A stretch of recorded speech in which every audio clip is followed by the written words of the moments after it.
Hello everyone, welcome back to our series Christ at Christmas. In the home straight now, it's Christmas week. This is video number 7 of 8. September the 11th, 2001 is a day that has shaped the world ever since. It has shaped a nation, in fact many nations' psyche on what the world is like and how we operate within it. It was like a marker in time, particularly for those of us in the West. We lived in one world before, and in many ways in a different world since the events of that day. You only have to say September the 11th and it conjures up all sorts of emotions and thoughts and even worldviews for those who have lived through that experience. The nation of Israel had a similarly nation-shaping event, a marker in time, an event that shaped the nation's psyche, their understanding of the world, how they operate within it, their national identity, and ultimately their understanding of who their God is. That event was the Exodus. The story of the Exodus cannot be underestimated in its forming and shaping nature on the nation of Israel, on their understanding of who they were, and ultimately, as we've said, on their understanding of who their God is. Israel's God is the rescuer, the redeemer, the one who brings people out of slavery, who frees people from oppression, the one who opposes the proud but gives grace to the humble. He is the God of the Passover, the God who leads his people through stormy seas on dry ground, the God who presences himself in the midst of his people. All of these are Exodus themes. The Exodus story was how the nation of Israel understood themselves and understood their God fundamentally. It cannot be underestimated in its impact. In fact, the Exodus is perhaps the best, if not one of the best ways to understand the whole story of the Bible. That is the argument that of this brilliant book by Andrew Wilson and Alistair Roberts. It's called Echoes of Exodus. It's probably a bit too late to ask for it for Christmas, but in the January sales, look out for it. It's well worth the read. Really, really excellent book. So the Exodus story, we'll all be familiar with it. I'm just going to give you the highlights. So it kind of really starts in the book of Genesis, where Jacob, Abraham's offspring, and his family move from Canaan to Egypt because they are in danger in Canaan, in the promised land, due to famine. About 400 years passes and the people of Israel increase, and really that is when they become a nation, and they become enslaved to the new evil Pharaoh, who first of all tries to stop the Israelites from multiplying by murdering all the baby boys, which is just horrifically evil. I think sometimes we can kind of characterize these people, think of them as mere stories. But actually, we believe this happened, right? It's a horrifically evil event.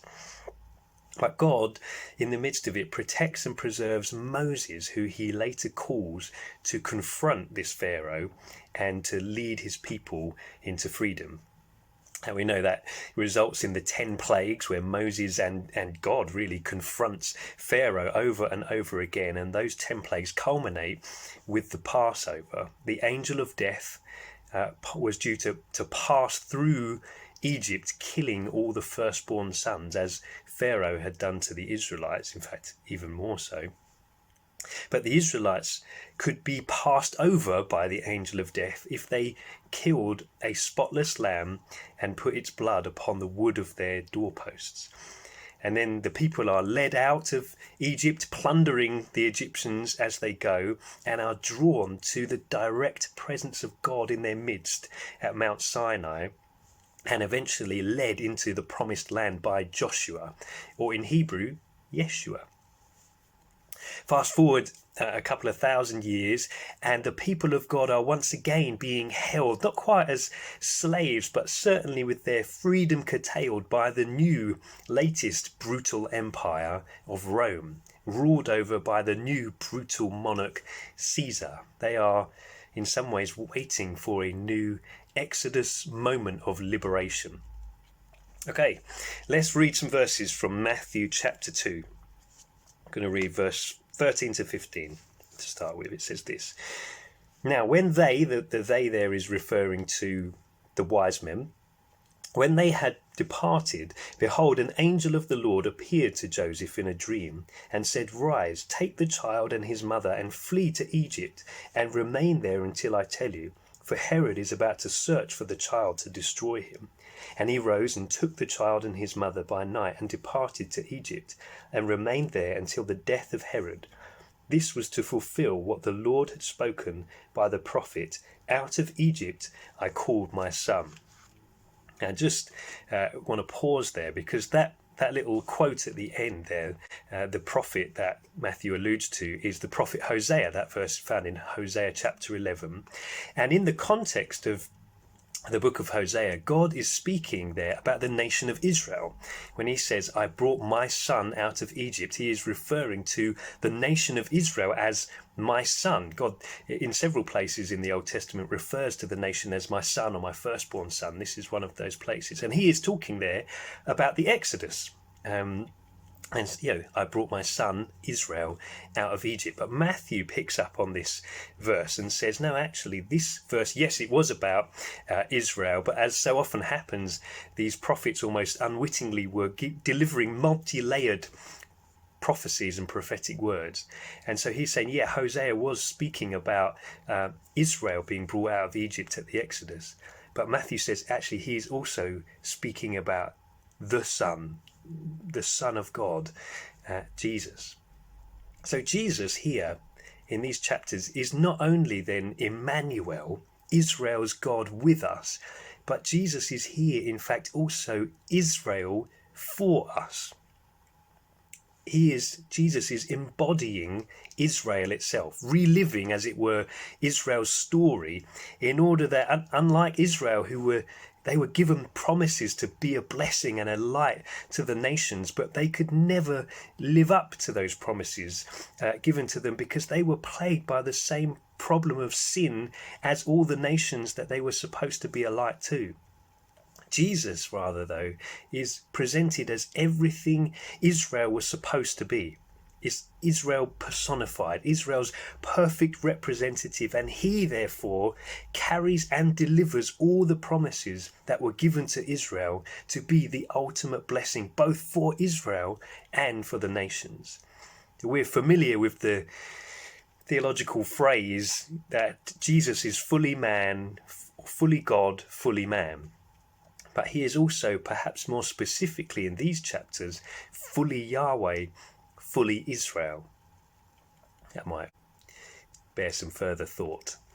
Okay, we're going to carry on. Matthew chapter 2, verse 16. Then Herod, when he saw that he had been tricked by the wise men, became furious, and he sent and killed all the male children in Bethlehem and in all that region who were 2 years old or under, according to the time that he had ascertained from the wise men.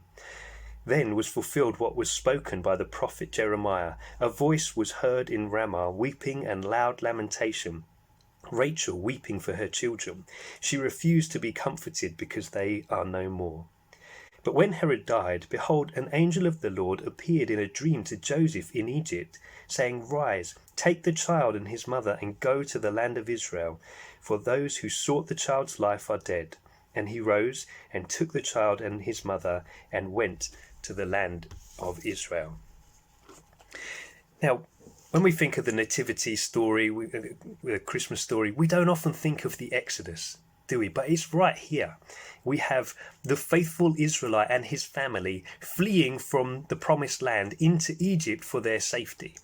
As Matthew Henry, one commentator, says, this was not the first Joseph that was driven from Canaan to Egypt by the anger of his brothers.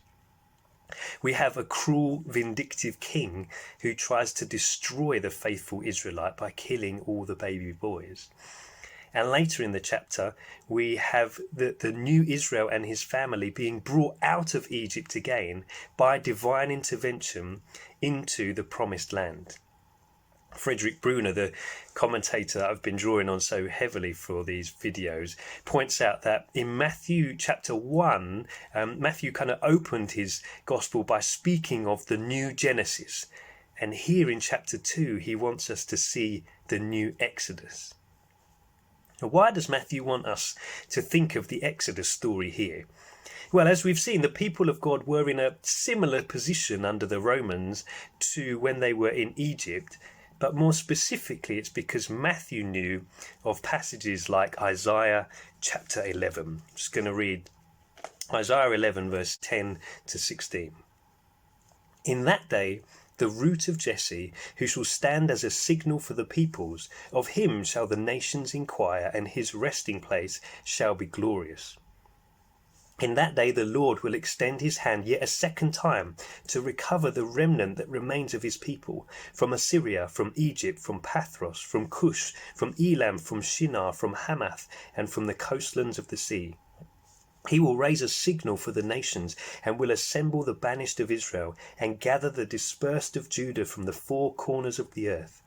The jealousy of Ephraim shall depart, and those who harass Judah shall be cut off. Ephraim shall not be jealous of Judah, and Judah shall not harass Ephraim. But they shall swoop down on the shoulder of the Philistines in the west, and together they shall plunder the people of the east. They shall put out their hand against Edom and Moab, and the Ammonites shall obey them. And the Lord will utterly destroy the tongue of the sea of Egypt, and will wave his hand over the river with his scorching breath, and strike it into 7 channels, and he will lead people across in sandals. And there will be a highway from Assyria for the remnant that remains of his people, as there were for Israel when they came up from the land of Egypt. This passage is all about the Exodus. This passage says that when the root of Jesse comes, the son of David, the Messiah, he will perform a new Exodus. The passage begins by saying, yet a second time. This passage opens in verse 11, yet a second time, and then he speaks all about, the Exodus story really. Yet a second time, a new Exodus is going to occur. He says in verse 11 and 12 that God will, through his Messiah, gather his scattered people who are now somehow more than just the nation of Israel, because this root of Jesse will raise a signal for all the nations. In verse 14, it says that they, God's people, will conquer their enemies and bring out their plunder. In verse 15, it says that the Lord will destroy the sea of Egypt and lead his people across on dry land. And in verse 16, it says the remnant of his people will be brought to the promised land as they were when they came out of Egypt. So when the Messiah comes, Isaiah prophesies here, he will perform a new and greater exodus for the people of God. So, when Matthew starts telling us about an Exodus story, when he includes an Exodus narrative in his nativity story, it's supposed to make us sit up and go, hello, something's going on here. We have heard a second Exodus, a new Exodus is going to occur. Matthew wants us, therefore, to import all of the Exodus story and imagery into this one, who he has been at pains to emphasize in his opening chapters to us, is the promised root of Jesse, the son of David. He is going to perform a new and greater Exodus.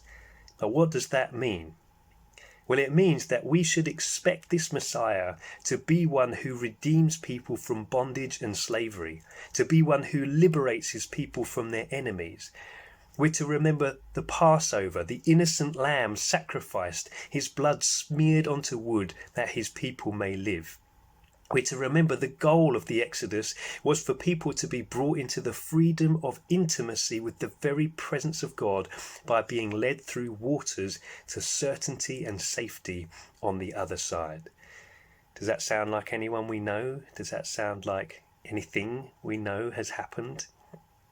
When Matthew includes an Exodus story in his opening chapters, he's inviting us to look out for these Exodus themes in the life and ultimately death and resurrection of this long-awaited root of Jesse. A new Exodus moment has arrived. God bless. See you in the final video on Christmas Eve.